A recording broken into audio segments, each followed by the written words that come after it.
नमस्कार मित्रों, आज की क्लास में हम प्लेटो के दार्शनिक राजा का हम अध्ययन करने जा रहे हैं। देखिएगा, प्लेटो के जो दार्शनिक राजा की जो अवधारणा है, इसको पढ़ने से पहले हमें कुछ बिंदुओं के तहत इस दार्शनिक राजा का हमें अध्ययन करना होगा।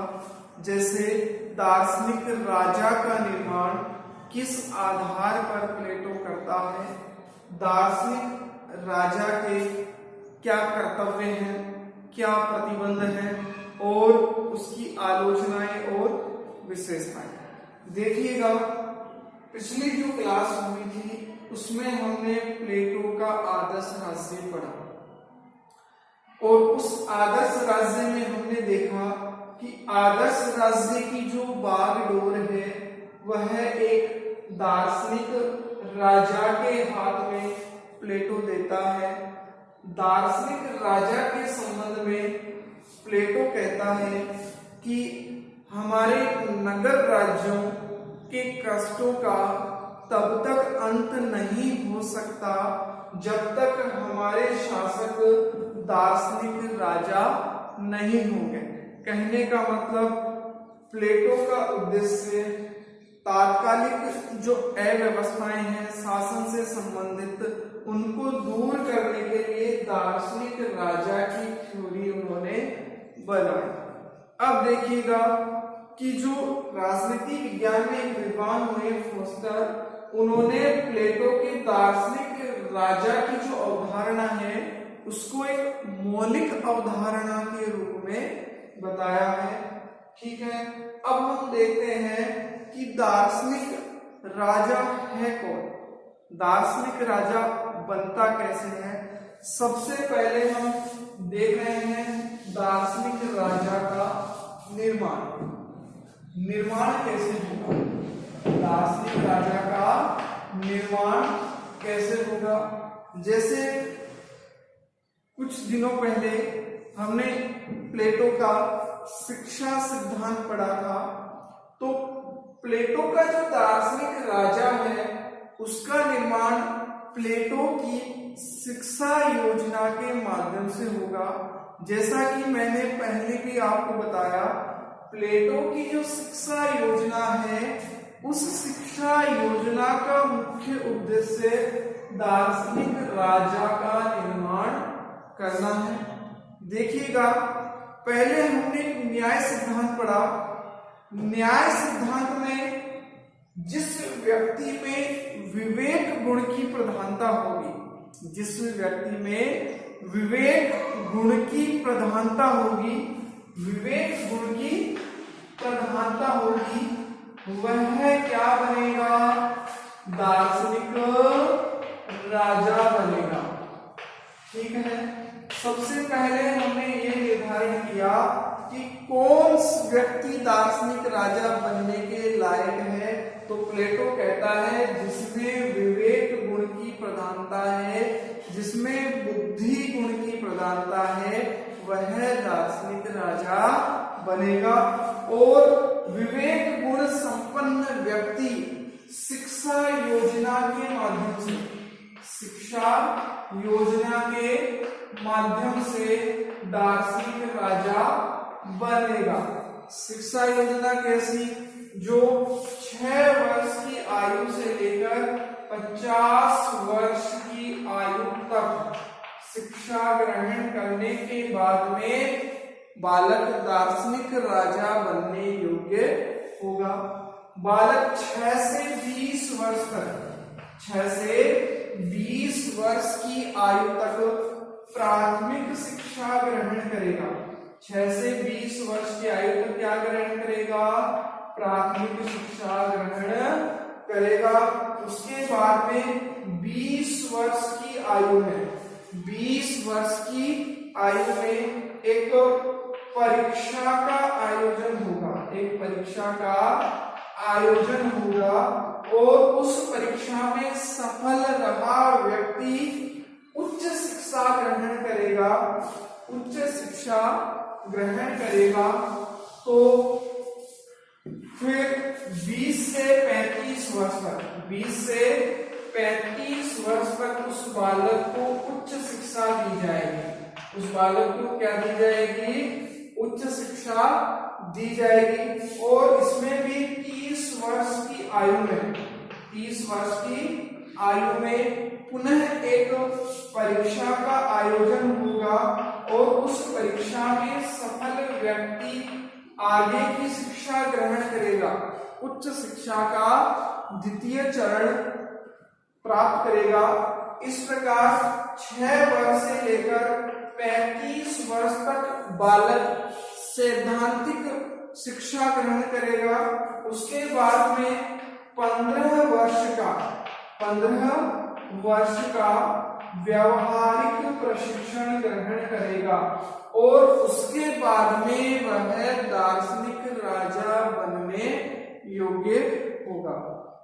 तो कह सकते हैं प्लेटो के दार्शनिक राजा का निर्माण जिस व्यक्ति में विवेक गुण की प्रधानता होगी, जिसमें विवेक गुण की प्रधानता होगी, वह दार्शनिक राजा बनेगा। और शिक्षा ग्रहण करने के बाद में 6 वर्ष की आयु से लेकर 50 वर्ष तक सैद्धांतिक और व्यवहारिक शिक्षा ग्रहण करने के बाद में बालक दार्शनिक राजा बनने की योग्यता अर्जित करेगा। इस प्रकार हमने देखा दार्शनिक राजा का निर्माण कैसे हुआ। अब देखिएगा प्लेटो दार्शनिक राजा पर कोई प्रतिबंध नहीं लगाता है, क्योंकि प्लेटो कहता है दार्शनिक जो राजा है वह सर्वाधिक ज्ञानी व्यक्ति है, क्योंकि उसमें विवेक गुण की प्रधानता है। विवेक गुण की प्रधानता होने के कारण प्लेटो ये कहता है दार्शनिक राजा सर्वाधिक ज्ञानी व्यक्ति है। दार्शनिक राजा क्या है? सर्वाधिक ज्ञानी व्यक्ति है। उसे पता है अच्छा क्या है, बुरा क्या है, अच्छा क्या है, बुरा क्या है, यह दार्शनिक राजा को पता है। और दार्शनिक राजा के बारे में प्लेटो कहता है यह सर्वाधिक बुद्धिमान व्यक्तियों का समूह है। सर्वाधिक बुद्धिमान व्यक्तियों का समूह है कौन? दार्शनिक राजा। तो इस प्रकार विवेक गुण की प्रधानता होने के कारण प्लेटो दार्शनिक राजा पर किसी भी प्रकार का कोई प्रतिबंध नहीं लगाता है और दार्शनिक राजा को एक चिकित्सक की उपमा देता है। किसकी उपमा देता है? चिकित्सक की उपमा देता है। ठीक है, अब हम आगे देखते हैं कि दार्शनिक राजा के 4 कर्तव्य कौन से हैं। दार्शनिक राजा के 4 कर्तव्य कौन से हैं? 4 कर्तव्य मान लो या बाध्यता मान लो या फिर यूं कहें कि प्रतिबंध। प्लेटो ने दार्शनिक राजा पर 4 प्रतिबंध लगाए हैं। सबसे पहला है राज्य के अंदर दार्शनिक राजा का यह कर्तव्य होगा, दार्शनिक राजा का यह कर्तव्य होगा कि नगर राज्य में आर्थिक विषमता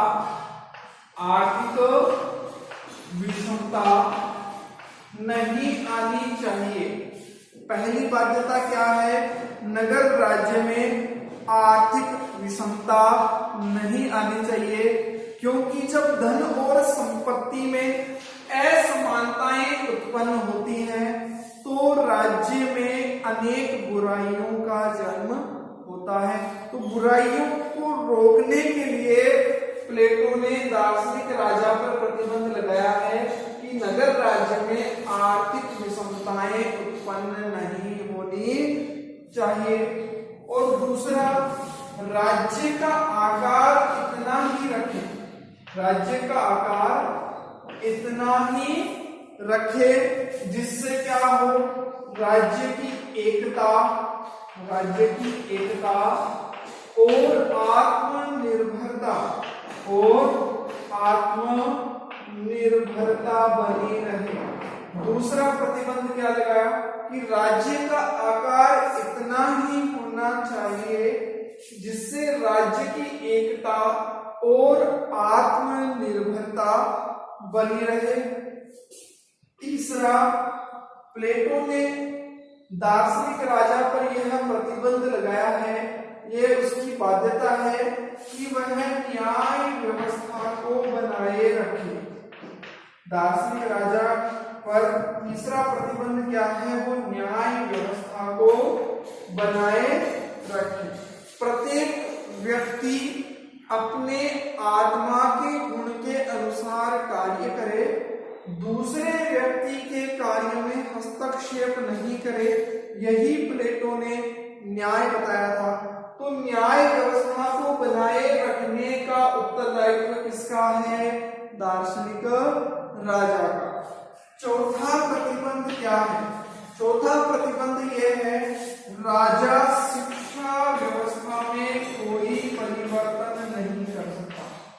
राजा शिक्षा व्यवस्था में कोई परिवर्तन नहीं कर सकता।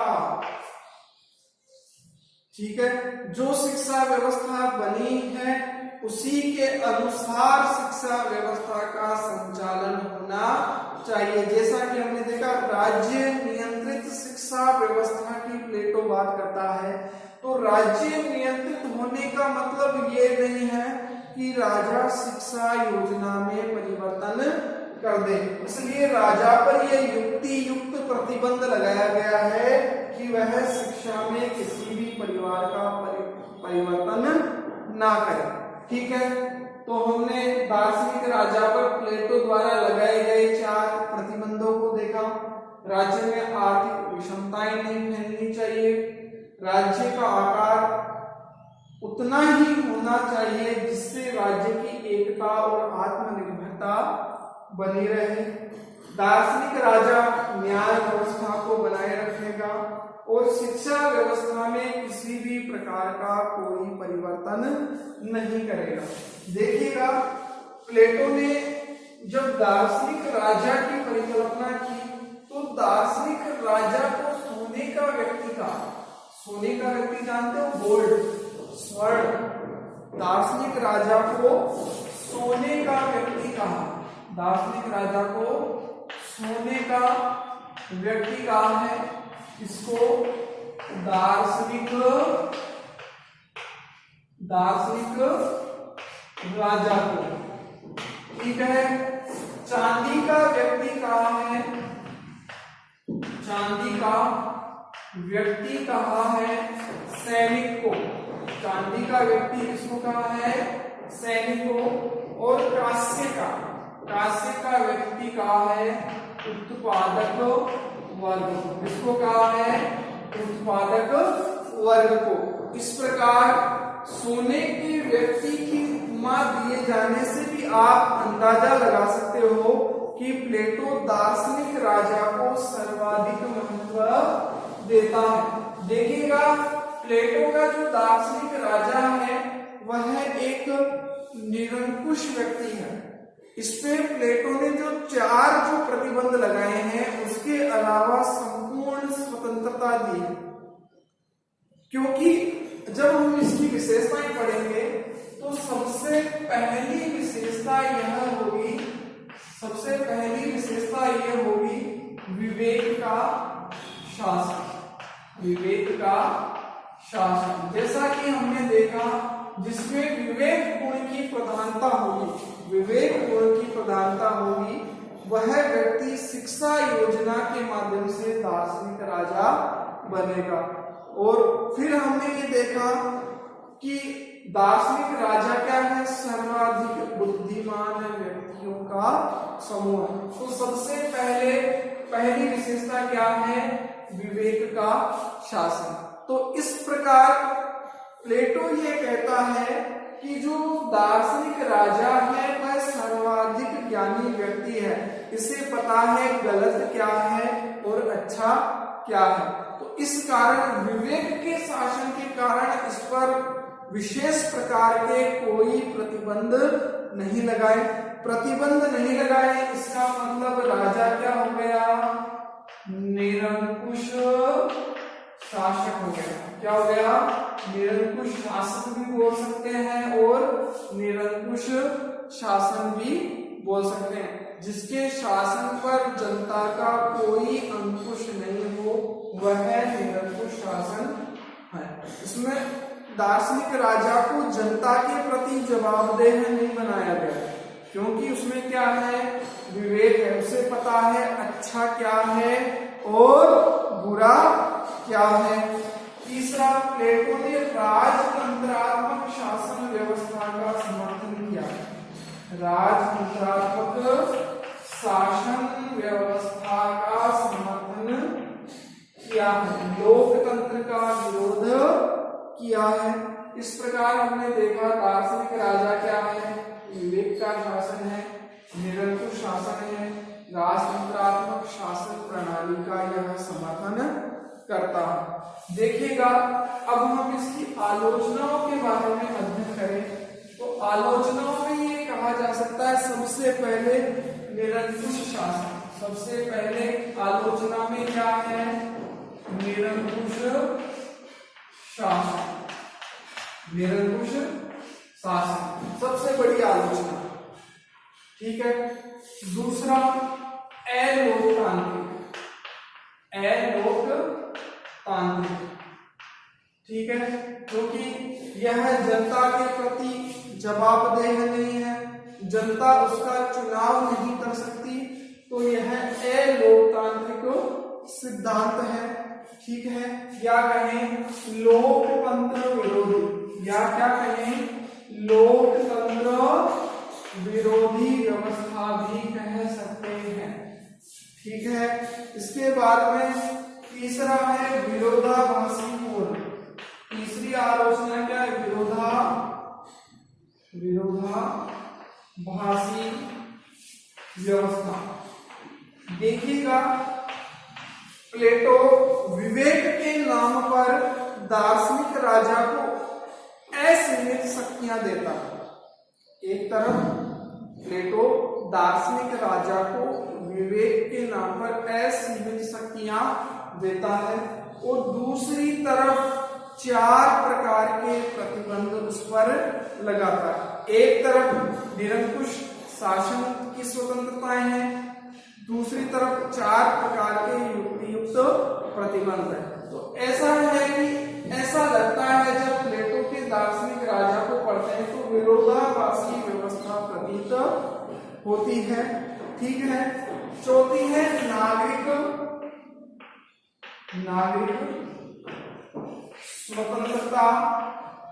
स्वतंत्रताओं और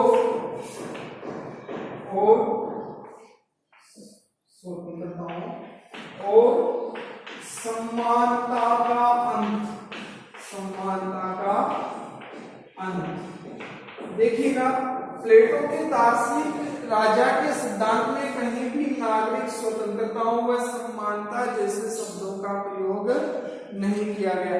न राजा जनता के प्रति उत्तरदायी है, न जनता राजा से कुछ मांग कर सकती है, क्योंकि दार्शनिक राजा की जो पूरी थ्योरी है, दार्शनिक राजा की जो पूरी थ्योरी है वह केवल और केवल विवेक के शासन, यानी दार्शनिक राजा को प्लेटो ने बुद्धिमान व्यक्ति का, सर्वाधिक बुद्धिमान व्यक्ति कहा है।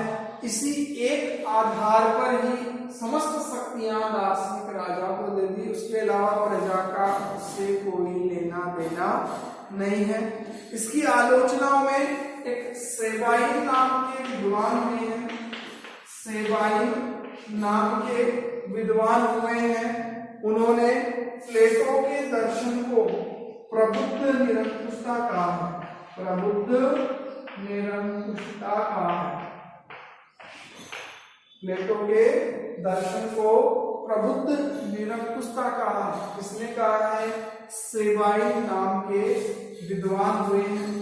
देखिए, जब हम प्लेटो के दार्शनिक राजा का सिद्धांत पढ़ते हैं तो एक बात ऐसी प्रतीत होती है कि जो प्लेटो से स्वयं से संबंधित है। प्लेटो क्या एक दार्शनिक था? प्लेटो क्या था? स्वयं एक दार्शनिक था। और जो दार्शनिक राजा की थ्योरी को हम पढ़ते हैं तो ऐसा लगता है प्लेटो स्वयं राजा बनना चाहता है। प्लेटो स्वयं राजा बनना चाहता है। इस संबंध में एक विद्वान हुए हैं कार्ल पॉपर। एक विद्वान हुए हैं कार्ल पॉपर। इन्होंने कहा है दार्शनिक राजा प्लेटो स्वयं है। दार्शनिक राजा प्लेटो स्वयं है। और रिपब्लिक, क्योंकि दार्शनिक राजा का सिद्धांत किसमें दिया गया है?